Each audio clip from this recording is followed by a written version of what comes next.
This is Brian Crabtree with Your Music Magazine. Today is May 25th, 2010. I'm here in the Your Music Magazine office with Almost Honest. How's it going, guys? How you doing? How are you? Doing good.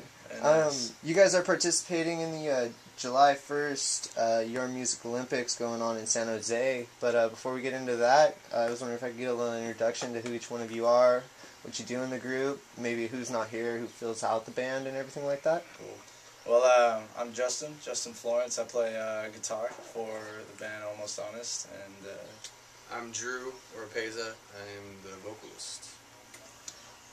Nice. And who else do you guys work with who's not here? Well, that's kind of an interesting thing. We're a duo, but we are cutting a record right now, and we do have a bass player, Juan Nelson from the Innocent Criminals.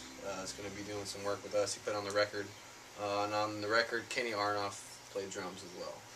Nice. And J. Michael O'Neill plays keys for us. Yeah. Sweet. So some mentionable names there who accompany you guys. Yeah.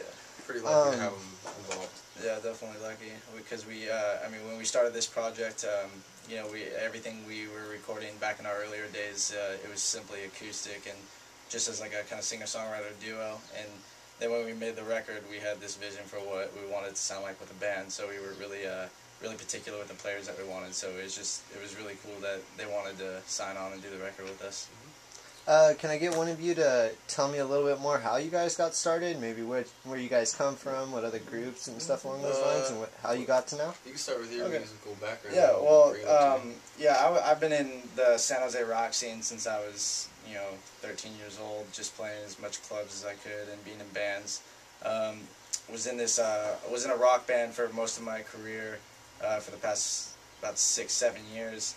Did a bunch of touring, and that band decided to go its separate ways. And right after that is when I met Drew here, and he had heard of me from my projects, and so he was eager to meet me. And I kept hearing about him from my eldest brother, who he used to work with.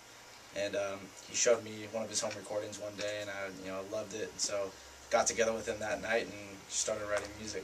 Yeah. And then we moved down to LA together about 6 months after we met. I had a friend who worked at a record label since we were kids. We were friends since we were kids.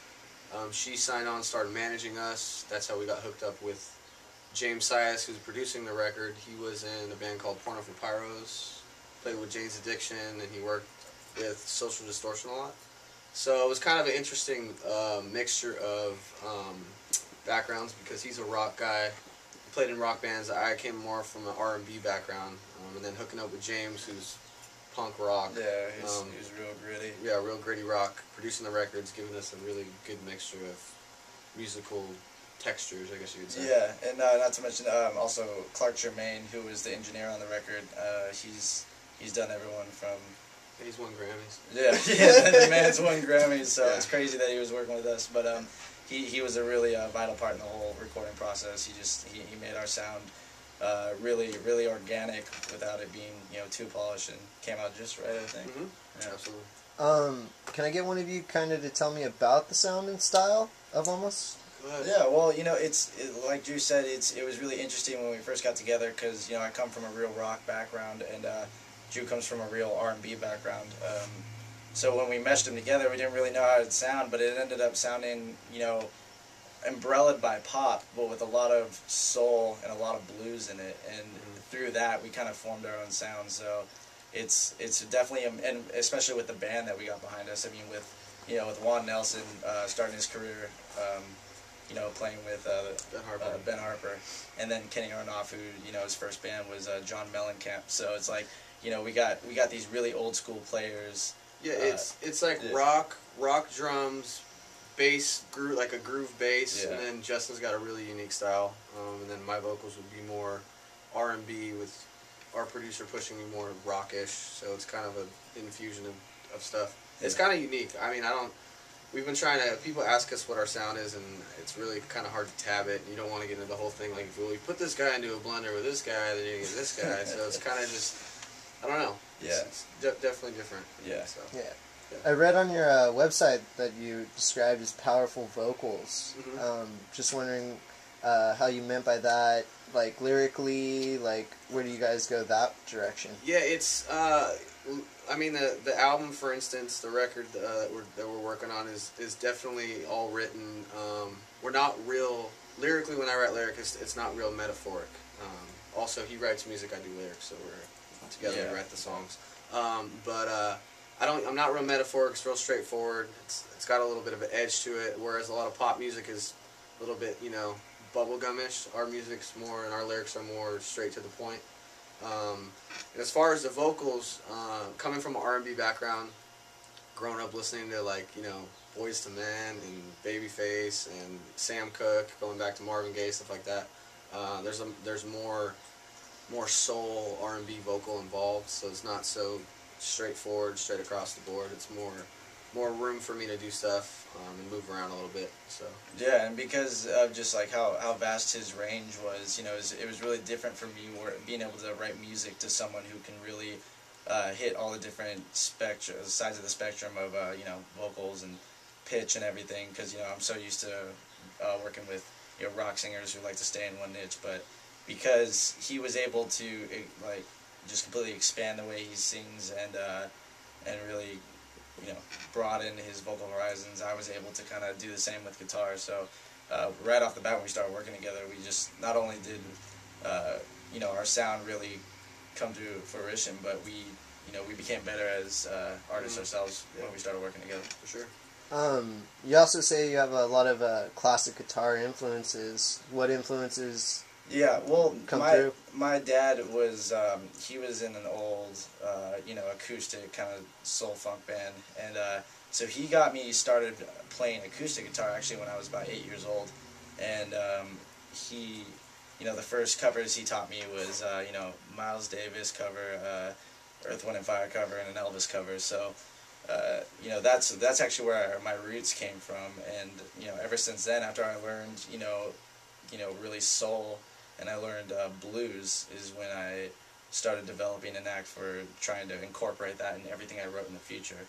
And even in the rock bands I was in, I was really trying to incorporate blues where it all rock all started from. So being able to really take on the blues aspect, pop aspect, and funk aspect that I've always been in love with, it's such a good project to be in, because we can really just kind of play what we love. Yeah.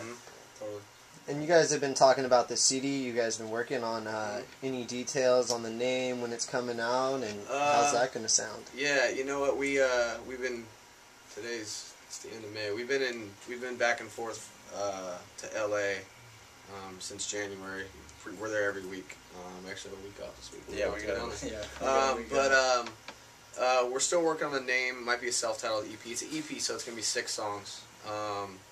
And we're looking at probably like a mid-July release, and hopefully we'll be bringing Kenny Arnoff and Juan up to the Bay Area to be doing an album release party, which you guys should look out for, because that's going to be pretty awesome. Yeah, definitely let us know about that. Yeah, but and also some really, really good names could be associated as far as guest appearances on the album. I don't want to say until it comes together, but it should be a really, really exciting record. And where'd you guys record that album? And East West Studios in LA. Used to be Cello. Before that, it was Western Recorders.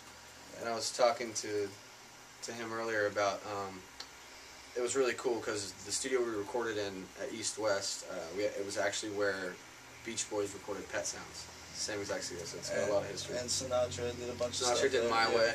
The song My Way was recorded there. So there was a lot of history when we stepped in there. I mean, this is our first record together, and to be able to do it on this level was really inspiring to both of us. So I think that's why it came out the way it did. Absolutely.